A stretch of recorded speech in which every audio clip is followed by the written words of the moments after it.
ಸಾಕಷ್ಟು ಜನರಿಗೆ ಕತ್ತು ನೋವು ಮತ್ತು ಶೋಲ್ಡರ್ ಪೇನ್ ಈಗಂತೂ ಜಾಸ್ತಿ. ಒಂದು ಸಿಸ್ಟಮಲ್ಲಿ ಕೂತು ವರ್ಕ್ ಇರ್ತದೆ, ಇಲ್ಲ ಅಂತ ಹೇಳಿದರೆ ಅವರ ಮೊಬೈಲ್ ಯೂಸ್ ಮಾಡೋದು ಕೂಡ ಕಂಪ್ಲೀಟ್ ಆಗಿ ಇದೇ ರೀತಿ ಮಾಡಿ ನೆಕ್ ಮಸಲ್ಸನ್ನು ತುಂಬ ಸ್ಟಿಫ್ ಮಾಡ್ಕೊಳ್ತಾರೆ. ಈ ನೆಕ್ ಮಸಲ್ಸನ್ನು ರಿಲ್ಯಾಕ್ಸ್ ಮಾಡಲಿಕ್ಕೆ ನೆಕ್ಕನ್ನು ಈ ಥರ ಮೂವ್ಮೆಂಟ್ ಮಾಡಿದಾಗ ಆ್ಯಕ್ಚುಲಿ ರಿಲ್ಯಾಕ್ಸ್ ಆಗೋದಿಲ್ಲ, ಯಾಕಂದರೆ ಕಂಪ್ಲೀಟ್ ಆಗಿ ಶೋಲ್ಡರಿಂದ ಕಂಪ್ಲೀಟ್ ಆಗಿದ್ದು ಸ್ಟ್ರೆಚ್ ಆಗಿರ್ತದೆ. ಇದನ್ನು ರಿಲ್ಯಾಕ್ಸ್ ಮಾಡಲಿಕ್ಕೆ ನಾನೊಂದು 3 ಎಕ್ಸಸೈಸನ್ನು ಹೇಳ್ತೇನೆ. 30 ಸೆಕೆಂಡ್ಸ್ 1 ಮಿನಿಟ್ ಇದ್ದು ಇದು ಪ್ರಾಕ್ಟೀಸನ್ನು ನೀವು ಮಾಡ್ಬೋದು. ಫಸ್ಟ್ ಪ್ರಾಕ್ಟೀಸ್ ಏನಂತ ಹೇಳಿದರೆ, ನಿಮ್ಮ ಬಲಗೈಯನ್ನು ಕಂಪ್ಲೀಟಾಗಿ ಸೈಡಲ್ಲಿ ಇಟ್ಕೊಂಡು ಎಡಕೈಯಿಂದ ಒಳಗಡೆ ಎಳ್ಕೊಳ್ಳುವಂಥದ್ದು. ಸೇಮ್ ಪ್ರಾಕ್ಟೀಸು ಎಡಗಡೆಗೆ ಕೂಡ.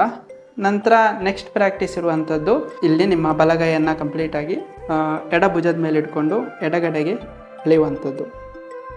ಸೇಮ್ ಪ್ರಾಕ್ಟೀಸನ್ನು ನೀವು ಉಲ್ಟಾ ಮಾಡುವಂಥದ್ದು. ಈ 2 ಪ್ರಾಕ್ಟೀಸ್ ಆದಮೇಲೆ ನಿಮಗೆ 3ನೇ ಪ್ರಾಕ್ಟೀಸ್ ಏನಂತ ಹೇಳಿದರೆ, ನಿಮ್ಮ 2 ಕೈಯನ್ನು ಹಿಂದ್ಗಡೆ ಕಟ್ಕೊಳ್ಳುವಂಥದ್ದು.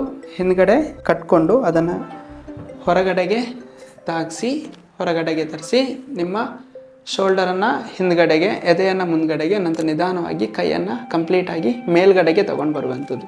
ಇಷ್ಟು ಮಾಡಿದಾಗ ನಿಮ್ಮ ಶೋಲ್ಡರ್ ಕಂಪ್ಲೀಟಾಗಿ ರಿಲ್ಯಾಕ್ಸ್ ಆಗ್ತದೆ.